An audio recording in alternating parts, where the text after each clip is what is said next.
Summer வந்தாச்சு. What's your plan for this holiday? எங்க கிட்ட விட்டுருங்க, நாங்க பாத்துக்கிறோம். VGT Holidays. GT Holidays, South India's #1 travel brand. Purity you can feel. Intention you can carry.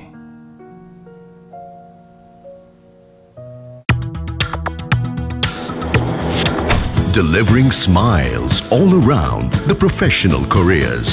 Reach us to reach them. ஸ்டாலினை சந்தித்தது என்பது ஸ்டாலின் சட்டமன்றத்துக்கு வர முடியல. இன்னைக்கு சட்டமன்றத்தில் பதவியேற்பு இல்லையா? அப்போ பதவியேற்பில் வர முடியலை. அதனால் அவரை போய் வீட்டில் போய் சந்திக்கிறார். அப்போ பெரியாரை கொள்கை தலைவராக ஏற்றுக்கொண்டவர் நேர பெரியார் திடல் போய் ஆசிரியரை பார்க்கும் பொழுது, நான் சொல்வதை செய்பவன், செய்யாமல் இருப்பவன் அல்ல. கஜானா காலின்னு சொல்லி வழிச்சு எடுத்துட்டு போயிட்டாங்கன்னு சொன்ன உடனே பணமே இல்லை என்று எப்படி சொல்லலாம்? மனம் இருந்தால் வேலை நடக்கும் சொன்னார் அப்படின்னு மட்டும் சொல்லாமல் ரொம்ப இறங்கி தாக்குதலாக வார்த்தை சொன்னார் மு.க. ஸ்டாலின். பொய்யான செய்தியை சொல்லி திசை திருப்பாதீர்கள், ஏமாற்ற வேண்டாம்னர். அவர்களுடன் சேர்ந்த கட்சிகள் இன்னும் திமுக கூட்டணியில் இருக்கிறோம் என்று சொல்வதனால அவர்களும் நீங்க பேசியது பிழை என்று ஸ்டாலினை சொல்வதற்கு தயாரில்லை. தமிழ்நாட்டிலையும் இப்படி காங்கிரஸுக்கு ஒரு கோல வச்சதற்கு இடமாயி போச்ச. இன்னைக்கு தான் அங்கு மட்டும் இல்லாமல் 2029 அது ஆயிருமே. அப்போ விஜய் வளரும் பொழுது, அது காங்கிரஸுக்கு சேரும் பொழுது, அதுவும் பங்காளியா சேரும் பொழுது, கூட்டணியா சேரும் பொழுது 6 மாநிலங்கள்லையும் தென்னிந்தியாவில் அள்ளிட்டு போயிடுவாங்களே, காங்கிரஸ் 200க்கு மேலே வந்துருமே என்று கணக்கு போட ஆரம்பிச்சிட்டாங்க டெல்லின்னு அர்த்தம். வணக்கம் ஆகாய் நண்பர்களே. முதலமைச்சர் திரு விஜயின் தமிழக வெற்றி கழகம் மற்ற திராவிட கட்சிகளுக்கு மாற்றா? திரு விஜய் ஏன் திரு ஸ்டாலினை சந்தித்தார்? இது எது போன்ற தாக்கத்தை ஏற்படுத்தும்? இதை பற்றி பேசுவதற்காக அரசியல் விமர்சகர் திரு TSS மணி இங்கு வந்திருக்கிறார். வணக்கம் திருமணி. வணக்கம். தமிழக வெற்றி கழகம், முதலமைச்சர் திரு விஜயுடைய தமிழக வெற்றி கழகம் மற்ற திராவிட கட்சிகளுக்கு மாற்றாக வளர்ந்து கொண்டிருக்கிறதா? அதைத்தான் காண்பிக்கிறதா? பரவாயில்ல, நீங்கள் மற்ற திராவிட கட்சின்னு சொல்லிட்டீங்க. மற்றவங்கெல்லாம் திராவிட கட்சிகளையே ஒழிக்கிறாருன்னு மாதிரி சொன்னாங்க. அவர் திராவிடம், தமிழ் தேசியம் இரண்டும் எனக்கு 2 கண்கள்னு சொல்லிட்டு ஆரம்பித்தார். அதை நிரூபிக்கிற மாதிரி நேற்று பதவியேற்பு முடிந்தவுடன் அவர் நேர பெரியார் திடல் போனார். நேராக போய் பெரியார் திடலில் அங்கே மாலையை போட்டு ஆசிரியரை பார்த்து, ஆசிரியர் எல்லாத்தையும் விளக்கி சொல்லி இவருக்கு அது அப்படியே அதே மாதிரி எல்லா கட்சி தலைவர்களையும் பார்த்துட்டார். நீங்கள் இன்றைக்கி அது ஒரு பக்கம். நேற்று பதவியேற்பில் அவர் செய்ததுலேயே உயர்ந்தது என்னன்னா, வித்தியாசமாக இந்திய துணைக்கண்டத்தையே கலக்கக்கூடியது ராகுல் காந்தியை கூட்டியாந்து பக்கத்தில் உட்கார வச்சார். இப்படி ராகுல் காந்தி என்ற இன்னொரு கட்சியினுடைய தலைவர், இந்திய துணைக்கண்டத்தில் இந்திய பாராளுமன்றத்திற்கு எதிர்கட்சி தலைவராக இருக்கலாம். ஆனால் ராகுல் காந்தி என்றாலே அங்கே டெல்லியில் ஆட்சியில் உட்கார்ந்திருப்பவர்களுக்கு அலறாங்க. திராவிட கட்சிகளை பலவீனப்படுத்துமா தாவேக்கா? தாவேக்கா வெற்றி அடைஞ்சு முன்னே வந்தாச்சு. வந்த உடனே அதனுடைய முதன்மை முதலமைச்சர் எல்லோரையும் அணுகிட்டார். ஆனால் அதற்கு முன்பே அவரை பற்றிய விமர்சனம், கடும் விமர்சனம் வந்துருச்சு. என்னன்னா, எடுத்த உடனே வந்தே மாதரம் அப்படின்னு சொல்லி போட்டு பாட்டை போடுறாங்க. இந்த வந்தே மாதரம் பாட்டு என்பது கடுமையாக விமர்சிக்கப்பட்டது.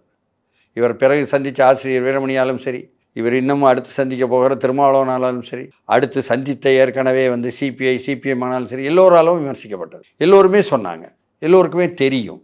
அது மிகச் சிறப்பாக 21ஆம் ஆண்டில் ஒரு அரசாணையை கொடுத்தும் கூட அந்த அரசாணை மீறப்பட்டு, தமிழ்த்தாய் வாழ்த்தை முதன்மைப்படுத்த வேண்டிய அரசாணை மீறப்பட்டு நடக்கிறதேன்னு சொல்லி போட்டு நம்ம பிரின்ஸ் கஜேந்திர பாபு கொடுத்த அறிக்கை என்பது முதல்ல விவரமாகவும் இருந்தது. உடனடியாக ஆதவ அர்ஜுனா பதில், அவர் ஒரு அமைச்சர் இல்லையா, நேற்று அமைச்சராக ஆயிட்டார். அவர் தமிழ் வாழ்கன்னு சொன்ன அமைச்சர் உள்ளதுலேயே கடைசியில் கீர்த்தனை சொன்னாங்க. தமிழ் வாழ்கன்னு சொன்னவர் தமிழ்த்தாய் வாழ்த்தை 3வது தள்ளி போட்ட உடனே அவருக்கு சுருக்குன்னு குத்தியாகணும். அதனால் அவர் பதில் சொல்லிட்டார், இந்த அரசாங்கத்திற்கு தமிழ்த்தாய் வாழ்த்தை முதன்மைப்படுத்துவதற்குத்தான் நோக்கமே தவிர வந்தே மாதரத்துடன் உடன்பாடு இல்லைன்னு சொல்லிட்டார்.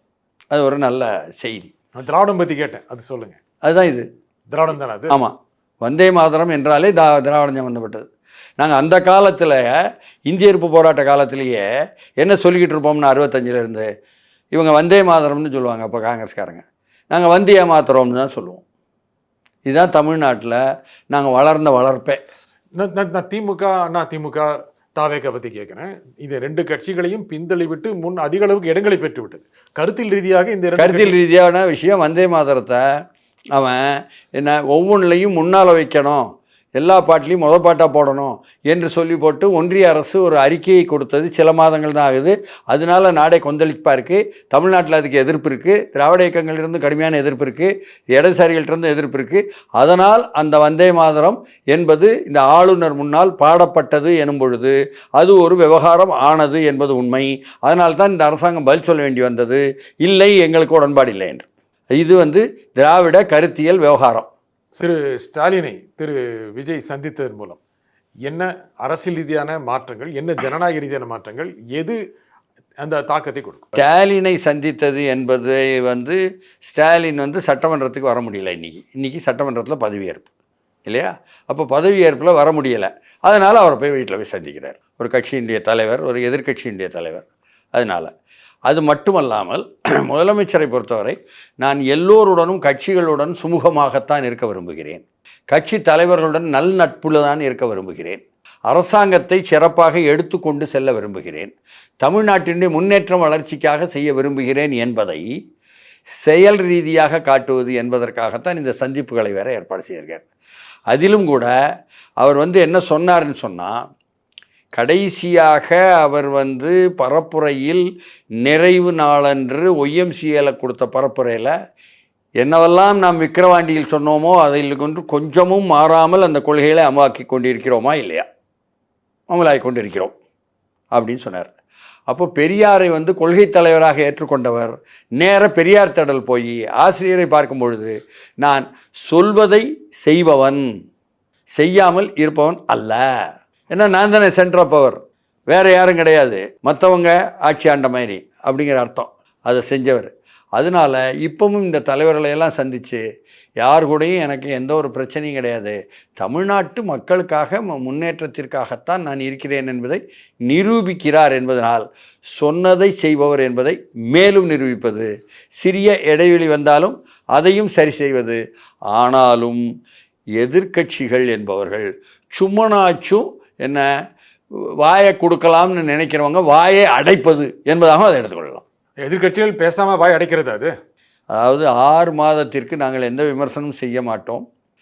யார் ஆட்சிக்கு வந்தாலும் எப்பவுமே எதிர்த்தரப்பில் உள்ளவங்க சொல்கிற பழக்கம், நாங்கள் 6 மாதத்திற்கு எந்த விமர்சனமும் செய்ய மாட்டோம், அவர்களை ஆள விட்டு அதை எப்படி ஆள்கிறார்கள் என்பதில் குறைபாடு இருக்குமானால் பிறகுதான் பேசுவோம்னு சொல்லுவாங்க. இதை ஸ்டாலினும் முதலே சொல்லிட்டார். சொல்லிட்டு தான் இவர் கஜானா காலின்னு சொல்லி வழிச்சு எடுத்துட்டு போயிட்டாங்கன்னு சொன்ன உடனே பணமே இல்லை என்று எப்படி சொல்லலாம், மனம் இருந்தால் வேலை நடக்கும் சொன்னார் அப்படின்னு மட்டும் சொல்லாமல் ரொம்ப இறங்கி என்ன தாக்குதலாக வார்த்தை சொன்னார் மு.க. ஸ்டாலின். வந்தவொடனே பணம் இல்லைன்னு சொல்லாதீங்க அப்படி மட்டும் சொல்லாதீங்கன்னு சொன்னது மட்டும் இல்லை, பொய்யான செய்தியை சொல்லி திசை திருப்பாதீர்கள், ஏமாற்ற வேண்டாம்னார். பெரிய வார்த்தைங்க, சாதாரண வார்த்தை இல்லை. நீங்கள் தோற்றுருக்கலாம், அதனால் உங்களுக்கு கோபம் இருக்கலாம், அந்த கோபத்தினால உங்களுக்கு கழகத்திற்குள்ளேயோ குடும்பத்திற்குள்ளேயோ அது பெரிய ஒரு விவாதமாகவும் கொந்தளிப்பாகவும் இருக்கலாம், அது வேறு விஷயம். அதற்காக வெளியில் முதலமைச்சராக பொறுப்பெடுத்தவரை பொய் சொல்லி திசை திருப்பாதீர்கள் மக்களை என்று சொல்லக்கூடாது. பெரிய வார்த்தை. இதை யாரும் கண்டிப்பதற்கு தயாரில்லை. ஏன்னா அவர் உடன் இருந்தவர்கள் இன்னமும் உடன் இருப்பதாக சொன்ன கட்சிகள் தான் இங்கே இருக்கின்றன. பாஜகவும் இந்த நேரம் பார்த்து இங்கிருந்து தமிழிசை வானதி சொன்னால் பரவாயில்ல, மோடி வர காங்கிரஸ் திமுக முதுகில் குற்றியதுன்னு சொல்லிப்பட்டு திமுகவை மென்மையாக பார்க்கும் நேரம். புரியுதுங்களா? அப்போது ஆளுங்கட்சிக்கு பொறுத்தவரை அவர்கள் உடனடியாக எதிர்த்தரப்பை தாக்கி பேசுவதற்கு இப்போ தயாரில்லை. ஒன்று, அவர்கள் சில வேலைகளை செய்து சாதிச்சுட்டு தான் பேச முடியும். அவர்களுடன் சேர்ந்த கட்சிகள் இன்னும் திமுக கூட்டணியில் இருக்கிறோம் என்று சொல்வதனால அவர்களும் நீங்கள் பேசியது பிழை என்று ஸ்டாலினை சொல்வதற்கு தயாரில்லை. இன்னொரு எதிர்த்தரப்புன்னு சொன்னால் பாஜக தரப்பு, ஏண்டா இவர் ராகுல் காந்தியை கூட்டி உட்கார வச்சுக்கிட்டாரே, அப்போ நமக்கு தானே சவால் விடுறாரு, நம்ம அதானி சகோதரராக அதானி கொந்தளிச்சிட்டாரே, கேரளாவும் காங்கிரஸுக்கு போயிருச்சே, தமிழ்நாட்டிலையும் இப்படி காங்கிரஸுக்கு ஒரு கோல வச்சதற்கு இடமாகி போச்சே, இன்றைக்கி தான் அங்கே மட்டும் இல்லாமல் 2029 அது ஆயிருமே. அப்போ விஜய் வளரும் பொழுது அது காங்கிரஸுக்கு சேரும் பொழுது, அதுவும் பங்காளியாக சேரும் பொழுது, கூட்டணியாக சேரும் பொழுது 6 மாநிலங்கள்லையும் தென்னிந்தியாவில் அள்ளிட்டு போயிடுவாங்களே, காங்கிரஸ் 200க்கு மேலே வந்துருமே என்று கணக்கு போட ஆரம்பிச்சிட்டாங்க டெல்லின்னு அர்த்தம். சரி, நீங்கள் இப்போ சொன்னீங்க இந்த தலைவர்கள் முக்கியமாக திரு ஸ்டாலின் நேற்று கடுமையான வார்த்தையை பயன்படுத்தினார். மேலே போய் பார்த்துட்டாரு, அன்பு வாழ்த்து வேற பெற்றுட்டாரு. இதன் மூலமாக அவங்களெல்லாம் மென்மைப்படுத்தி விட்டாரா, இல்லை அந்த கட்சியிலிடம் இருக்கின்ற தொண்டர்களை மென்மைப்படுத்தி விட்டாரா?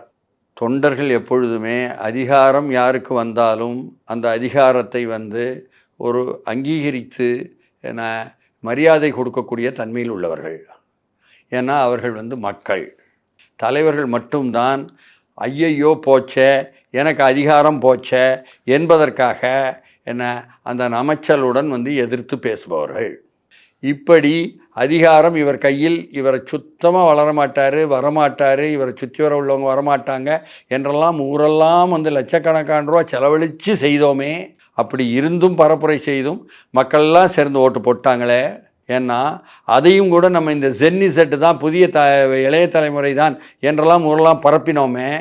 ஓட்டு போட்டவன் பூரா நம்ம திராவிட முன்னேற்ற கழகத்தினுடைய ஆதரவாளராக அதுக்கு மட்டுமே ஓட்டு போட்டுக்கிட்டு இருக்கிற அண்ணாதிமுக மட்டுமே ஓட்டு போட்டுக்கிட்டு இருந்தால் 70 வயசு 80 வயசுக்காரன்லாம் ஓட்டு போட்டானே. பெண்கள் முழுமையாக போட்டாங்களே என்ற செய்தி அறிந்து அதிர்ச்சியாய் உட்கார்ந்திருக்கிறார்கள். பெரியவர்கள் எல்லோரும் சொன்னாங்களே, வீட்டில் உள்ள பிள்ளைங்க விசிலுக்கு ஓட்டு போட சொல்கிறாங்க, பேரம்பேத்தி விஜய்க்கு ஓட்டு போட சொல்கிறாங்க என்று நம்மகிட்டெல்லாம் பெரியவங்க எல்லாரும் சொன்னது பார்த்தோமே. பொய் சொன்னார்கள். அந்த பெரியவர்கள் திமுக அதிமுகவில் சலிப்பாகி போய் மாற்றி போடணுங்கிற முடிவை மனதுக்குள்ளே வச்சுக்கிட்டு அதை சொல்லுவதற்கு திமுக அதிமுக கண்டு பயந்து தயங்கி பிள்ளைகளும் பேர பிள்ளைகளும் எங்கள்கிட்ட விசில் ஓட்டு போட சொல்கிறாங்க என்று ஒரு முறை சொன்ன பரவாயில்ல. ஒவ்வொரு பெரியவர்களும் அல்லது முதியவர்களும் அல்லது 50 வயதுக்கு மேல் ஆனவர்களும் தேநீர் கடைக்கு போனால், அங்கே வேலைக்கு போனால் அந்த பணியிடத்தில், பயணத்துக்கு போனால் அந்த பயணத்தில் எல்லாத்துலேயும் உட்காந்துக்கிட்டு பிள்ளைங்க சொல்லுது நான் சொல்லலை அப்படிங்கிற மாதிரி பரப்புரை வேலையை செஞ்சாங்க. சரி, இந்த நிகழ்ச்சியில் உங்கள் கருத்து கூறுமையாக திரு TS மணி மிக்க நன்றி. மீண்டும் ஒரு நிகழ்ச்சி சந்திப்போம். நன்றி, வணக்கம்.